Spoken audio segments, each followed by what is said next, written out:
And the next guest will also be invited to attend. He is a young, brilliant political mind. He is far advanced in his time. He takes pleasure out of knowing and understanding different political systems, including our own. He is also somebody from Sydney and has a passion to see Victoria change the tide politically. So could you please make welcome from Turning Point Australia, Joel Jamal.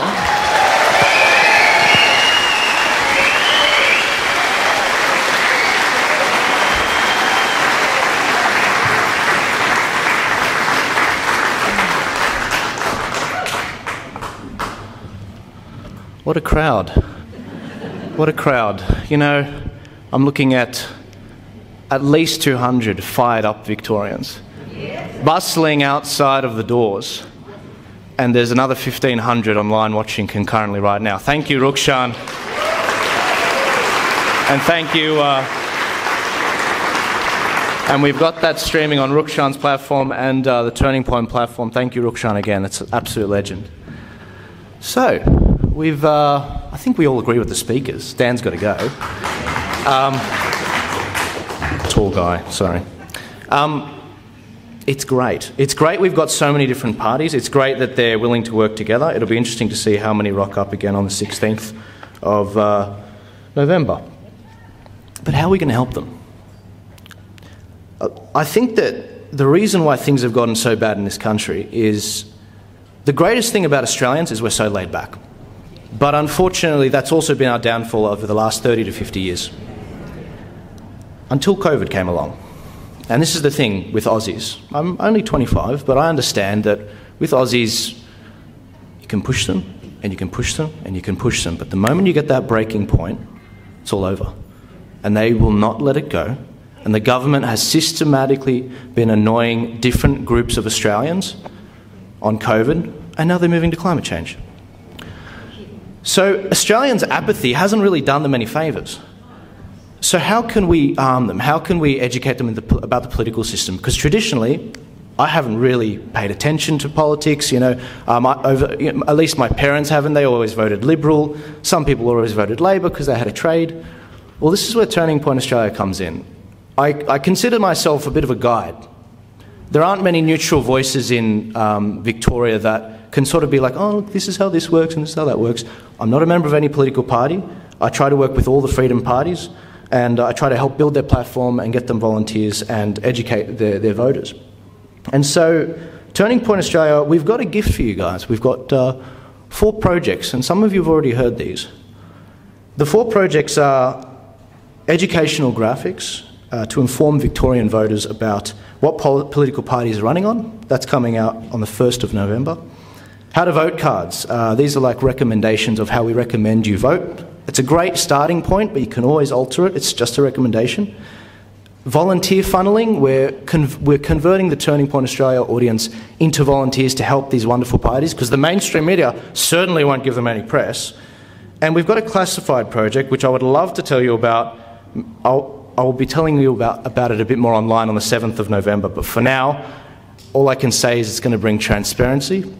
And I think it's going to be a game changer that may potentially actually get the entire Turning Point social media and possibly website banned. And I think when you hear it, you know what I'm talking about. Yeah, you know.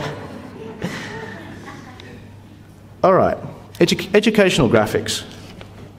I don't think it's an overstatement to say that all of these projects are game changers. They're all free. There's no paywall. We just want our country back. I think we can all agree. We've lost so much. I personally lost my job due to the lockdowns in New South Wales. I'm not from Victoria. And these educational graphics have really helped people grapple with what's going on. Now, the first graphic, very simple graphic, left to right, this is for the federal election. It roughly shows where the parties land on totalitarianism.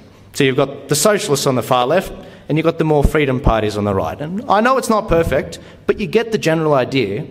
You guys are a lot more informed, but there's a lot of mainstream Aussies who we didn't reach in the federal election. They don't understand where things land, and this is one of the really easy things to help them understand. You'll notice the QR code at the top left to help them find. I know you guys have PTSD from QR codes. This, as I said, this is for the mainstream people that went along with this. The QR code's meant to make them feel nice and welcome. It's a safe space, indeed. The second graphic is probably, it was the most useful one I found in the federal election. It's a policy matrix. So on the left, you've got all the different policies that I reckon you guys are really concerned about, like with freedoms, with defence, with woke education in schools, the lockdowns and all of that. And as you can see on the left, you've got this sea of green for the freedom parties that ran, the 10 or so freedom parties. And on the right, you've got all of these major parties and how they've gone about their policy makeup. I thought this was the best way to show the stark differences between the freedom parties, and you guys are absolutely right to say, why aren't you guys working together? So I'm on your side with that. I mean, look at them. They're in furious agreement on most things. And as you can see, there's the QR code again, up the top left. Now, for you guys in Victoria, we've got a very, very special graphic for this election.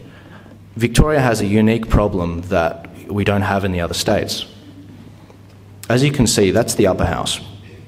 There are 8 different regions for the upper house. In New South Wales, we don't have that problem. I call it a problem, and you'll see why. The 8 regions segment you.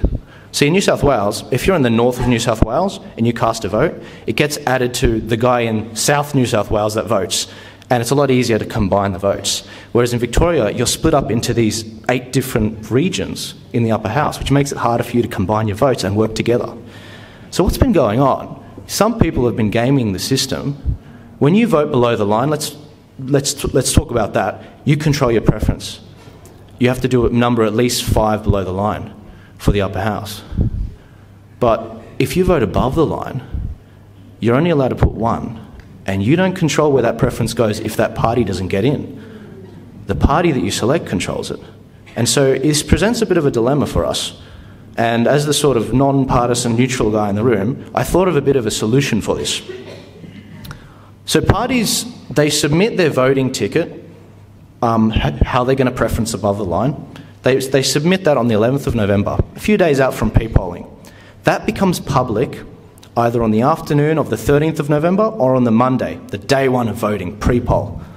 My team will be working 24 hours to make sure that you guys have the information about where your preference is going, because 95% of people vote above the line. That's a problem. That means they're not controlling their preferences. That means that the major parties, even some of the minor parties, are taking advantage of your lack of knowledge to get policies done that you didn't ask for. Next slide, please. This is a concept of what the chart's going to look like. You've got the preferences on the left. You've got all your favourite freedom parties that are running. There's about 9 of them that I can see. Some of them are still waiting on registration. The VEC are being terrible about it. And you've got the major parties on the right there. The major parties, I've done a concept. This is just an example. You can see what they're sort of going to do. The orange is for the Liberal Nationals. We'd rather have them than Labor. You know, they're not doing a great job, but we'd rather have them than Labor and the Greens. The red is the Labor and the Greens, and the freedom parties are in green. There's a lot of them. This chart numbers from 1 to however many candidates there are, the preference of how they, on those voting tickets, have done it. You will know which party has messed with your vote and your preference, if you vote above the line, by this chart. And the reason I'm coming out with this now is because these parties have not submitted these charts yet. So I guess this is a warning from Turning Point. If you choose to stuff around with people's votes, it will be exposed on this, on the 15th of November, and people will see if you put some of these freedom parties below Labor or below the Liberals, there'll be a problem. And the great thing about the Turning Point Australia How to Vote cards is we can change them at any time. And yeah, look,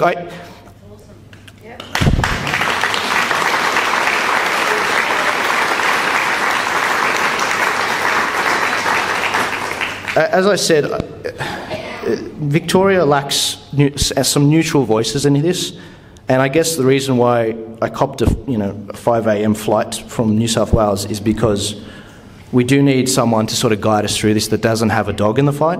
Yes, I'm from New South Wales. Yes, I recognise I have no right to tell you guys how to vote, and I won't be. The next project is the How to Vote cards. This is something that I've never been on the team for. I've got an independent team to do that. They did it for the federal election. And for Victoria, we have Victorians on the team that are going to be looking at that, and they're going to be advising, it's just a recommendation, how to do that. Now, these how to vote cards, I had a bit of dilemma. The Turning Point Australia audience is about 280,000 people. I thought, how can we weaponise this for the election? And these how to vote cards presented the best sort of outcome. On the left, you can see on the website, you put in your address and it spits out a how to vote card. How do you vote in the upper house? How do you vote in the lower house? Brilliant, if I may say so myself. Because what it means is people can see what our recommendation is, and because a lot of people, they have no idea how to preference the cards. They have no idea and how to do it efficiently. So this solves a few problems. It defunds the major parties.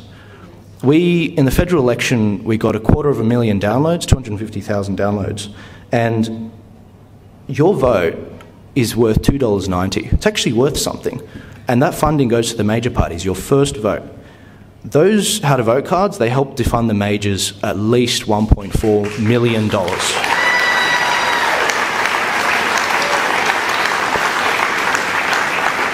And this wasn't my achievement. Again, these are all just tools. You guys did that. For those of you that recognise me and you got these tools out there, you did that. I can't do anything without you guys. You did a phenomenal job. And that 250,000 download mark, that's a rock bottom minimum. That's all the ones we can track. There were some downloads where it appears a download, but someone would screenshot it and send it to a group chat of 40 people. We can't track that. We don't know what the upward limit of that is. So there are people on your side, there are people trying to help you, and the defunding of the major parties, where did that money go? It went to these guys. It helped them fund them for the next elections so that they can continually fight.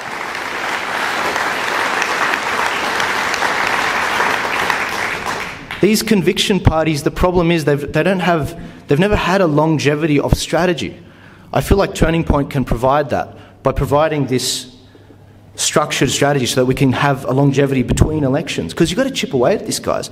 Often the people that say we need change and we've had 40, 50 years of rot, they want to try and change it in 2 years or 1 year. I'm like, guys, this is going to take some time. You know, I know I'm young, but I can see that this is an effort. And that's why I haven't gone back to the construction industry, because I understand these problems aren't going to go away. One of the other benefits that these cards do is they have an inbuilt strategy into them. They have a strategy which gets rid of safe seats. What's a safe seat? Does anyone know of a lady named Nancy Pelosi? Yeah, well, of course. Isn't that funny? We know about American politicians. So she's the top Democrat in the House of Congress. She's a big deal over there. She wields a lot of power over Joe Biden. So the reason why she's been there for 40 years, this evil lady, is the fact that she is in a Democrat safe seat in California, blue as it gets. And they can't get rid of her because of this safe seat. What the Turning Point How to Vote cards did federally, let's take a seat like Scott Morrison's and Alex Hawke's. They were both sitting on a margin of like 20%, which means that their votes, when you get the final count, they had 70% of the vote. 70%. That's insane. How do you get rid of them? You chip away at it. Just because he's Liberal, I don't care. He was never going to lose his seat. We brought Scott Morrison's seat down from about 70% down to 62%. So we chipped away at that because in the next election he's within striking distance. A lot of the other seats where we had Freedom senators or Freedom members of the lower house, we helped them secure their vote with these how to vote cards.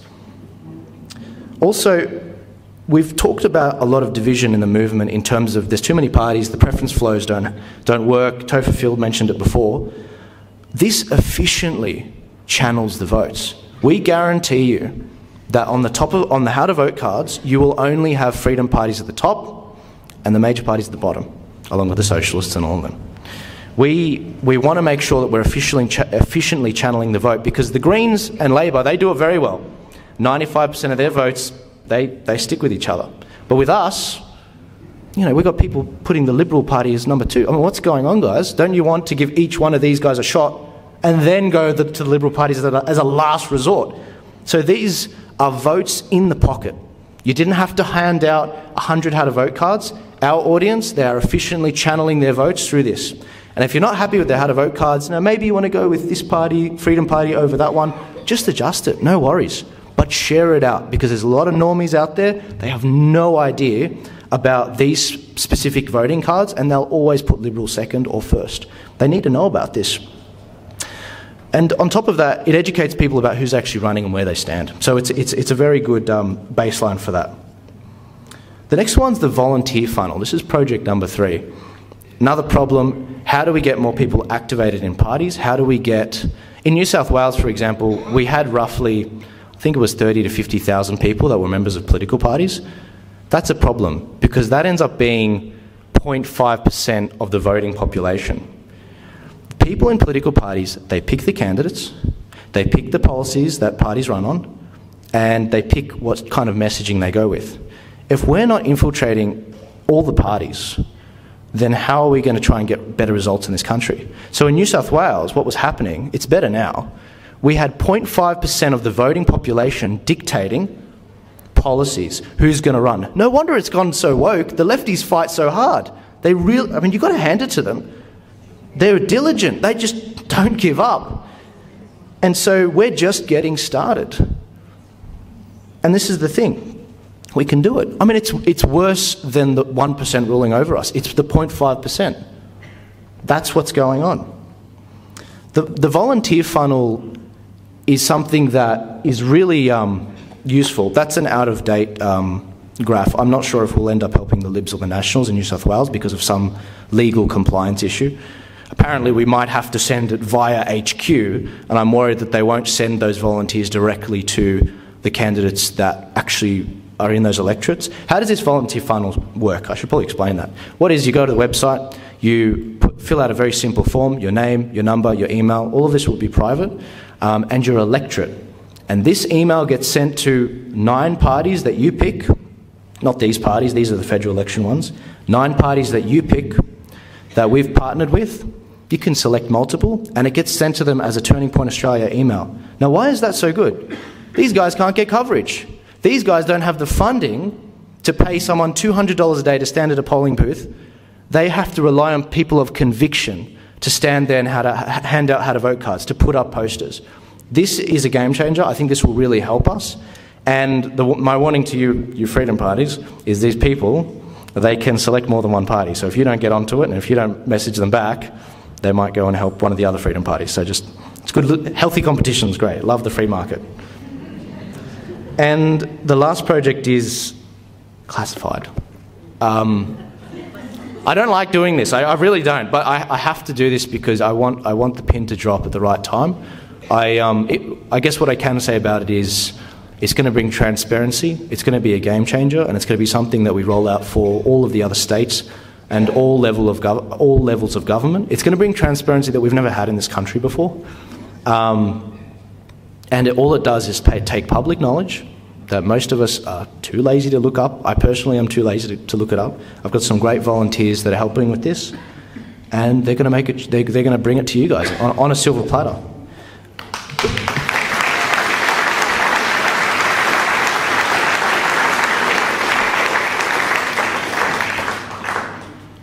So what are the conditions for success this election? Is Dan Andrews going to win? What's the point in trying? I hear these questions all the time.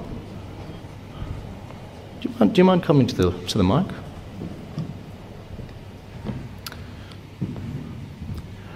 What do you have to say to people when they say, Dan Andrews is going to win? What are we going to do? There's no hope. I look at them and I tell them there is hope. There's always hope. You just got to find it. And sometimes that hope is actually putting good, freedom, party, people in the Senate. Because you cannot explode the beast that we as Victorians have neglected, because it is us as the voter that have neglected our responsibility to understand how our system works here. We created this beast, and now we need to dismantle it, but you can only do it one step at a time. And one of the first things to do is put good people into office. And it's a time to unite.